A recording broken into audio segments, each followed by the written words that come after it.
What's good? What's good, everybody? Welcome back to another episode of The Urban Platform Speaks. Make sure to like and subscribe as you tune into the channel. Check out the content.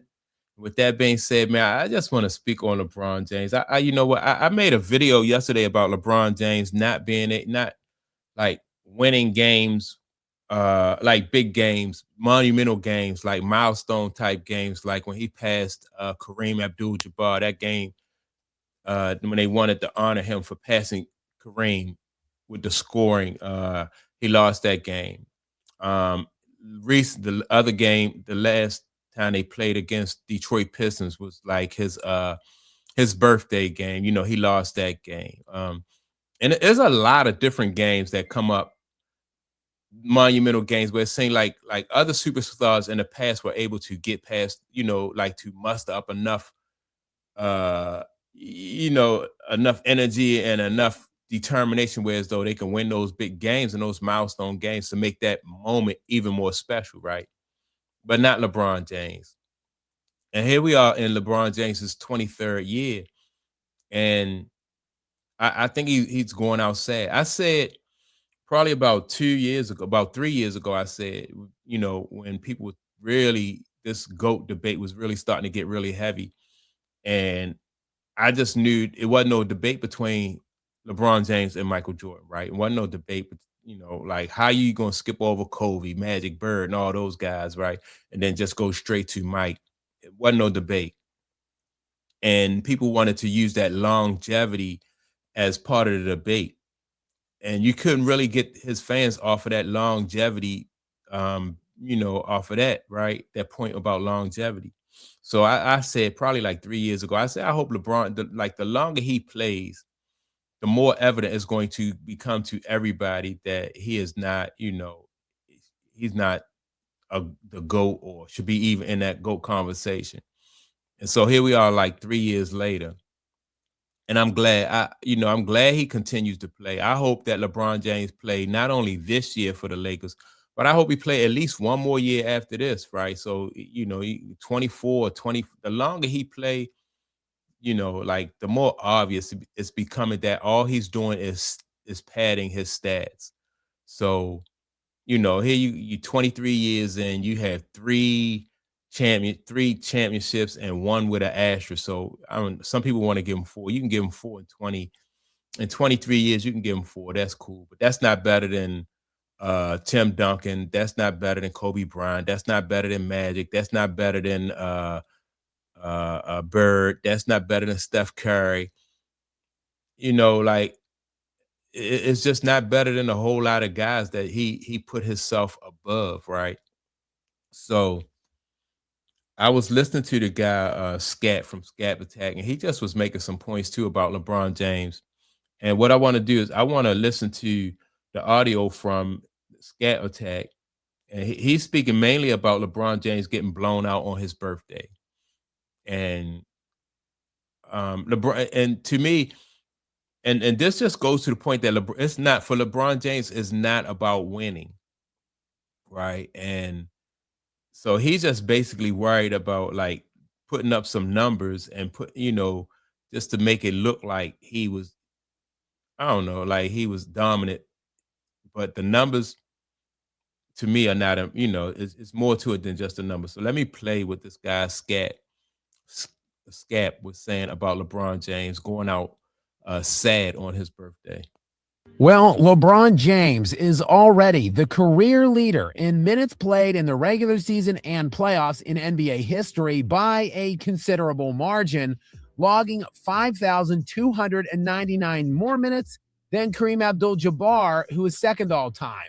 And while Robert Parrish, who played until his aged 43 season, has logged more regular season games than the self-proclaimed GOAT in the regular season, if you throw in the postseason, the longevity king stands above all else there as well. And despite playing all of these flawless, healthy, stat-padding seasons and the elite, high-end supporting casts LeBron has enjoyed, well, he has only managed to get to 3 titles and a 4th asterisk tournament win in the Disney bubble after a 3-month COVID respite. But James continues to play on now at 41 years of age as of yesterday, becoming just the 12th player in NBA history to compete at 41 or older. All of it in search of ring number 4.5. Look at his face. Kidding. Braun doesn't really care about winning, as we all know, just stat padding. But another ring, though, sure would be a welcomed accomplishment for His Highness. And for their part, the Lakers did seem to be contenders, at least early on, opening up the season at 15-4. Much of that work, though. Let me stop it right here, right?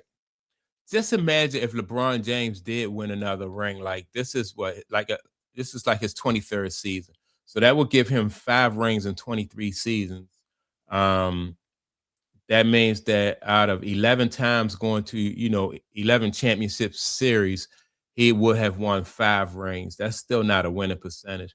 But that would give his fans, at least that would give LeBron James fans an opportunity to more ammunition for an argument, which to me, I don't think is it's over with, in my opinion. 23 years, 4 rings. It's over with. Like I said, I hope that LeBron James play for at least one more year after this. Hopefully he goes to Cleveland, and he really, in my opinion, this should be his retirement tour. Right? He should be going around to all these different venues and people just really just paying respect to what he meant to the game, and just honoring him like that. But the way he's going out, man, it's just looking sad. It's really looking sad, and he's getting exposed. He's making an argument, like, for all of his detractors. He's making an argument. He's focused on stat padding, but he don't realize, like, the longer he play, the more he puts himself out there to expose him. So I want to listen to some more of what this guy Scat had to say about LeBron. Done while LeBron was sitting out with his sore sciatica.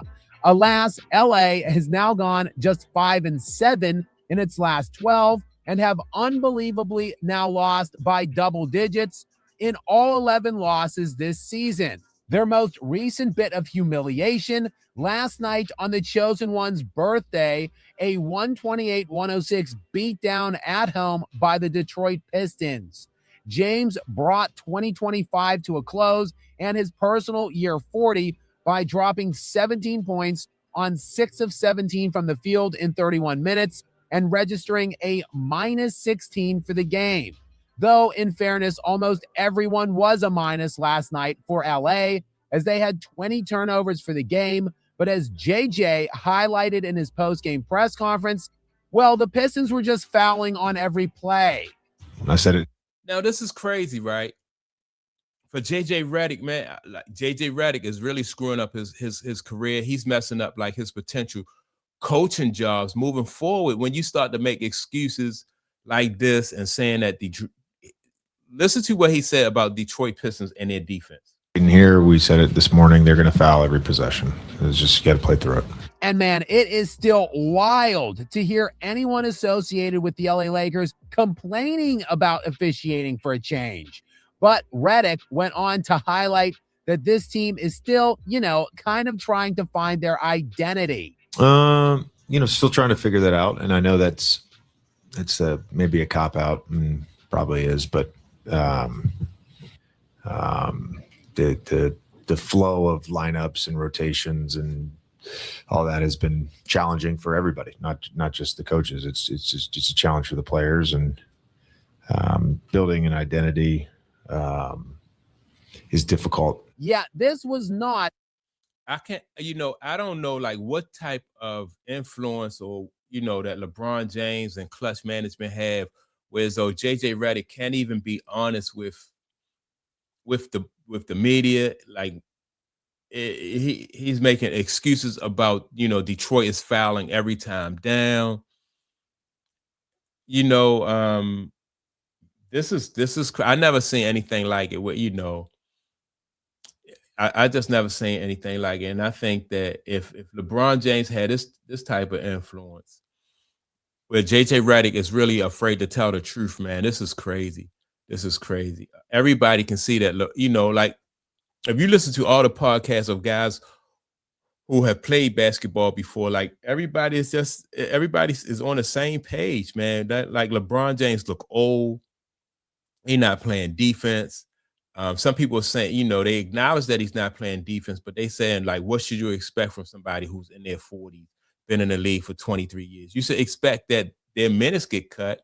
You should expect that people are going to be honest. Like if you can't help the team, then you shouldn't be out there. I don't care if you're in year 1 or if you're in year 23. So let's go on.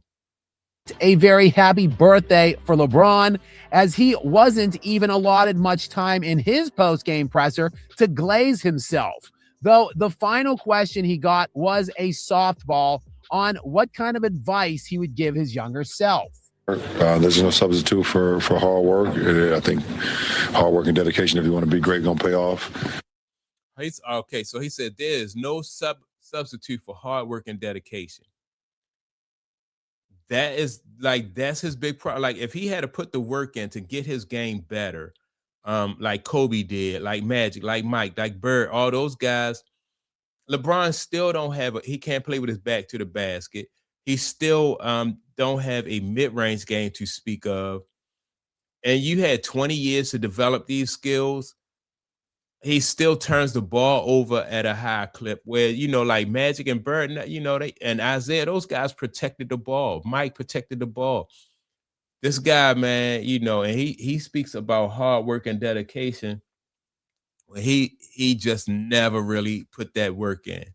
He didn't put that work in. When people told Michael Jordan that he wasn't a good outside shooter, he developed the outside shot. People said Mike couldn't go left. Mike developed his left hand, right? But people said when LeBron James lost to the Spurs in that his first championship game, he lost to the Spurs. People said, well, LeBron need to learn how to play with his back to the basket. That was early in his career. Here we are now, 20 years later, 20 plus years later, and he still can't play with his back to the basket. He still don't have a mid-range game. He still turns the ball over. And so it's kind of crazy that he would bring up hard work and dedication when he did not exhibit that. Keep the blinders on. As much as they praise you, it's even triple, quadruple people trying to bring you down and want to tear you down every single day. So a tough. So you say people want to bring him down, but I don't think it's about people bringing LeBron down. I think it's about like basketball fans just being honest. Like basketball fans are knowledgeable, right? And basketball fans know what they they know what they watching. Especially if you've seen other greats in the past, you go back further than just Magic. I mean, further than just Kobe Bryant. You saw the guys who came before Kobe Bryant. You know what hard work and dedication looks like. And so that's not it. That's not it. And so it's not about bringing him down. For him, it's about people saying what he want them to say. The message that he wanted. If you don't agree with him, then you're trying to bring him down. So that's my take on it. Y'all make sure, man, to like and subscribe to the channel. Also, don't forget to leave a comment. And with that being said, I'll check you all out in the next video. Peace.